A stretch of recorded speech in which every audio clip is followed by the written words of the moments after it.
Ahoy! Welcome back to another episode of The Captain's Log. My name's Rix Lee. I'm here today in BangTao in Thailand, in Phuket, Sawadee.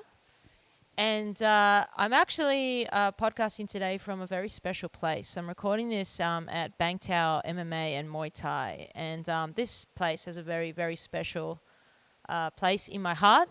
This place was where I came just under 1 year ago to dramatically change my life. I came out to BangTao because I had a big life change go on. I had quite a few things kind of just fall apart in my life, essentially. Things that I thought were long-term things that I'd been building for quite some time. Everything just kind of, dissipated. I had in tarot, you would call it a tower moment.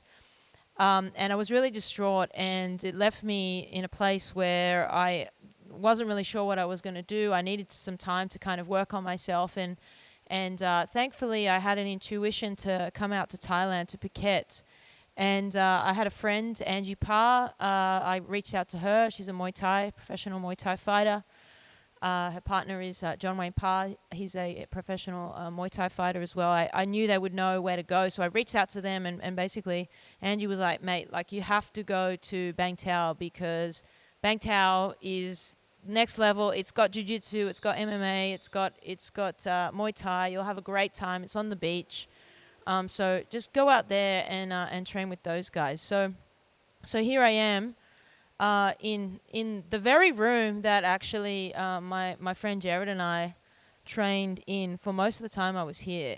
So I'm just in this like Muay Thai training gym, like just here. This is one of the rooms in BangTao. There's a few different gyms. There's actually an MMA ring over there, a cage over there, and there's a fitness area, and there's another Muay Thai area over there. But this is the area that we actually used to train. Me and Jarrett. So we actually used to do our laps around here. I've probably dropped so much sweat on this floor, and I could show you photos of how I looked actually when I first arrived here at BangTao, and it was definitely not a picture of health. I've definitely changed my whole body composition and everything, and my whole mental state. I've had so much growth physically, mentally, spiritually, literally in the walls of this compound here. This is a very, very, very, very special place to me, and I'm very, very grateful to have ended up here, and I'm back here this week. I've ducked out of Indonesia, and I'll be heading back there shortly back on the 10th. But I'm here visiting my old my gym, BangTao. I'd love to come back here at the end of the year. But yeah, so this is a special one. If you can't see the backdrop here, obviously, because you might be listening on Spotify, but yeah, I've got the beautiful BangTao Muay Thai gym in the background here. So I'm going to stick to this current format. The format is 3 things I learned and 5 things that went well. And so I'm just going to keep rolling with that, and until maybe some of you come at me with some questions. So if you do have any questions about leadership, design, brand, identity, transformation, change, maybe you're going through some personal change, maybe you've gone through a tower moment yourself and you need a little guidance, or maybe you've got some questions around how to deal with some of those things. But I'm definitely open to taking questions, so this format might change, but for the moment, I'm going to stick to 3 things I learned and 5 things that went well. So the first thing that I learned this week is that I absolutely cannot schedule any meetings in the middle of the day. It just cannot happen. I don't know if this resonates with you, but for me, I'm pretty sure I have undiagnosed ADHD. But if I book a meeting in the middle of the day, like midday, 1 o'clock, I'm spending my whole day kind of like waiting and anticipating for this meeting to happen, and I find like I can't actually focus or get stuck into anything before that meeting happens, and I'm kind of waiting for it. So I've got to like readjust how I actually send my meeting links and my times for actually doing meetings, because I've just had 2 days this week that someone had booked a meeting for midday and they didn't show up, and then we moved it to the next day, and then it was just 2 days that I just felt like I kind of wasted, because that was kind of the rhythm of the rhythm I don't know why I sounded Jamaican just then, but the rhythm of the day. So I just now I'm kind of maybe thinking that what I'll do is I'll book my meetings in either early morning or stack them from the afternoon. The mornings I find are really good for planning, sprint planning, organizing my day, my week. I did like to kind of cruise through the afternoon and work on projects and at my own pace. But I feel like because I'm learning about how my most optimum productivity and how I actually work best, I think that midday meetings are definitely out the window. I find it really hard to, like when I'm in something, I'm very, very focused. So once I start working on something, it might take me some time. I might be resistant to actually start the thing. But once I start the thing, I get like fixated on like getting that thing finished. And once I'm working on it, it's very hard to actually pull me away. So I kind of get irritated. I notice myself get irritated when I'm working on something and I get in the zone and then I have to stop and put it away to like do a meeting and then shift my focus and then kind of come back to the task. I find it really hard to get back in the zone again. So it'd be better for me to just, focus on the stuff I need to get done in the morning and then do the meetings in the afternoon. And maybe a little bit of sprint planning with teams early morning is fine. So that's one thing I learnt about myself, which definitely is going to help me to make better decisions next week. The second thing I learnt this week is that it's really important to work with professionals. Work with professionals. And what I mean by professionals, now, like, you could be very good at what you do. You can have a really good ability, a skill set at what you do. But there's a difference between somebody that has a high level of skill and ability and somebody who has that and reliability and professionalism. And I'm noticing as I go on and I get more responsibility and I work with more high-level clients and I'm around more high-level people working on bigger projects with more risk and bigger consequences, I'm finding that I need to surround myself more and more with professionals. Now, what do I mean by that? I mean somebody that I can give something to, brief them on, they can take the thing and they can run the project and they're organizing the meetings with me. They're coming to me to organize me for that project, essentially. Like I can turn up and give design reviews and collaborate with that person, but I want that person to actually own the thing. And I would say that I would feel better to pay someone with less ability and more reliability. Just hang on, sorry, I'm going to cough.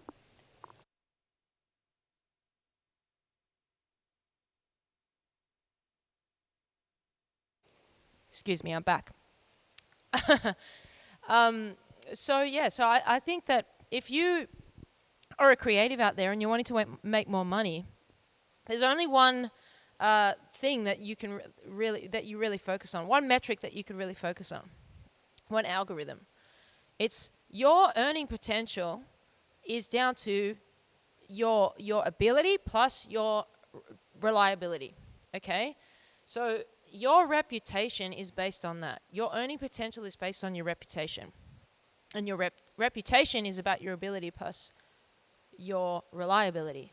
So if you want to earn more money as a creative, then you can always increase your skills. But the biggest thing for me is around reliability. I want to know when I give someone something, they're going to get it done. And I don't have to use any of my mind space to think about it. And for executives and high-level professionals, that is so important because the more mind space that they have available, they can put that towards other things, more high-value things. So it's you could be earning exponentially if you can show up and be super reliable.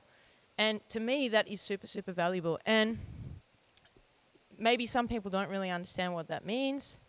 And I also find that there's a lot of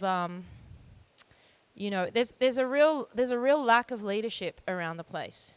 So I think that this is going to become a common, it's a common problem across all industries, lack of leadership. And basically, everyone is needing to become more of a leader because now we're all having to be systems leaders. A lot of these jobs, remedial tasks, repetitive things, all this stuff's going to be taken over, guys, by AI and technologies, emerging technologies. So what does it boil down to at the end of the day? It's boiling down to you being able to manage these systems and use these tools and resources and actually interact and lead projects using these tools and systems. So, you know, I can't emphasize this enough. Get into leadership. Take radical responsibility.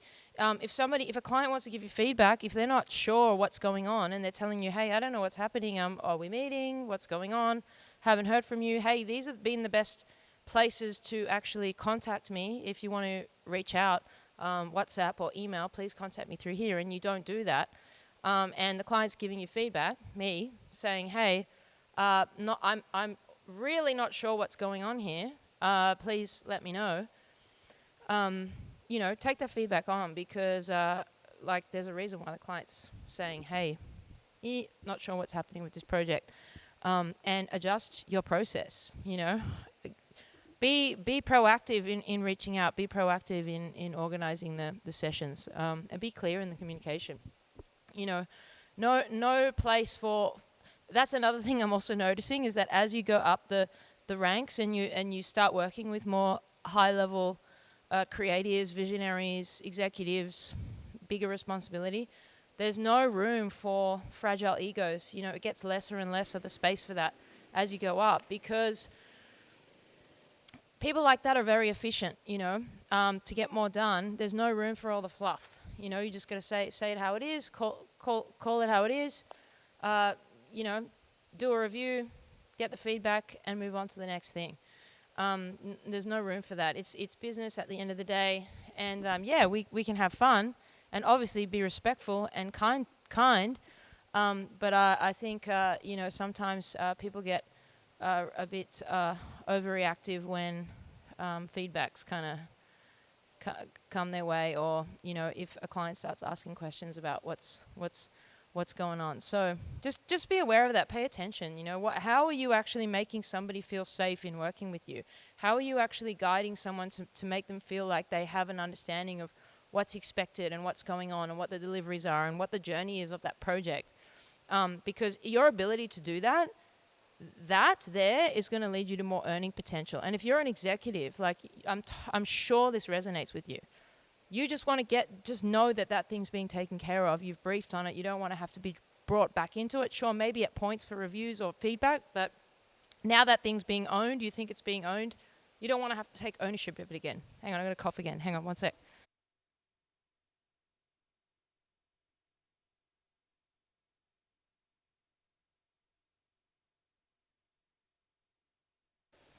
Sorry about that.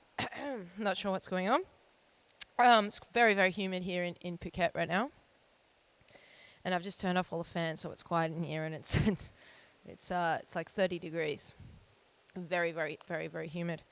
So yeah, that's it. Work with professionals, and I mean, I would love to assist in making more of these leaders, and that's really my passion through this leadership community. And I just really see the importance of this. This is going to be more and more and more prevalent as we go through this radical change, and the ability to be able to lead with actually through uncertainty and actually not knowing all the answers or all the pieces, and being able to lead through that. Just to hold the framework, hold the frame. And the third thing is to enjoy the experience even when you're in the pit. And what do I mean by that? Well, when I came back to BangTao, and when I was here in December, January, February, March, I was here for 5 months. I was really not in a good place. I was anxious. I had like panic attacks. I was like not severe panic attacks, but I'd wake up in the night like shaking, like just really, really frightened almost, like, my whole world had kind of turned upside down. And I was going in and out of these waves of depression and was really, really down. But I was in the most amazing place with the most amazing people doing the most amazing things. And I was with my dear friend Jarrett, who I love. Like I cherish times like that I got to spend with him, you know, like, and I think about that time that I was here, and I'm like, that was probably one of the best times in my life. And I don't know when you ever have those moments where you actually get to do something like that. Like, take 5 months off. Jared and I were here together for 3 months. And on a whim, he booked a flight. I said, Jared, I've got this shit going down. I'm going to Thailand to train martial arts. You know, I need to do something. I need to shift some energy. And he'd just broken up with his partner. He's like, I'm booking my flight. I'm coming. So, like, to be able to spend that quality time with someone doing something like that, someone who you love for 3 months, is just like, when do you ever get to do that as an adult, you know? So, but when I was in it, it was so hard to actually, like, appreciate that. And there were moments where I really did appreciate that, but, like, I wish I got more appreciation, more gratitude, more out of that. And, you know, not to regret at all, because I really did. I trained the house down. I really went for it. But I just wish that I looked around a bit more and, like, had those moments of gratitude, smelt the roses, you know, and actually, even despite how I was feeling, and the depression and the sadness and the change and the letting go and all of that, I just wish that I had kind of absorbed more of the beauty of what was going on around me at that moment. And even though it was so hard, the training was hard. I was here in a place that I don't know very well, foreign place, beautiful place, but, you know, very different to where I'm from. And, yeah, I just think it's about, like, sometimes those really painful, traumatic times in our life, there's so much beauty there, and because we're in the pain of it, we can't see it. And, you know, I'm not saying don't feel the pain or don't experience that, because that's obviously very important. And you know, you have to go through those waves as well, and you know, get an understanding and a learning for yourself and your emotions, and build the tools and the resilience to be able to deal with that stuff. Learn about yourself, what's going on in your inner world. But, like, having the foresight to actually go, wow, you know, like, I'm in this right now. I'm in this pit. And I'm here, and I'm looking around at the people that are with me. I'm looking at this challenge that I'm facing, that I'm rising to as a human being, and the growth that I'm going through right now. And despite the toughness and the hardness of it, there's so much beauty around me. And I came back here, and I'm, like, looking around at this gym, and I'm like, wow, I'm so nostalgic about this place. You know, this place is always going to be this place I can come back to and reactivate that momentum of that transformation. You know, it's almost like one of these anchor places for me now, BangTao. And you know, I love it. I just love it here. Absolutely love it. Like, I'd love to come back here again and do another stint like that. Just go to town on the Muay Thai, and go really hard on jiu-jitsu. And yeah, I just that was just a little thing, just a little note. I don't know if any of you are going through some tough time right now, but you've got to find some beauty in it. There's something there. Use it, you know. But yeah, so anyway, that's my 3 things. And the 5 things that went well, I'm back here in BangTao, visiting my MMA family, and visiting my Thai mum down here, Mama La. Oh, and there's some kicking going on here now too, so you could probably hear that. It's very loud. So apologies for that. I'm in a gym right now, so but it's really cool because I'll come back, and it's been 4 months since I've been here, and when I turned up, everyone's like, whoa, like, you've lost so much weight, you look really good, you've lost a lot of inflammation. You know, I've looked even healthier than when I left here. I mean, when I left here, I had this cut on my leg. I fell down 2 flights of stairs during Songkran, and so my training kind of went out the window a little bit. But I've just been in Bali looking after myself, and I think it's really showing. So I turn up here, and you know, my MMA BangTao family, and you know, they definitely notice my transformation, further transformation. So that's pretty cool.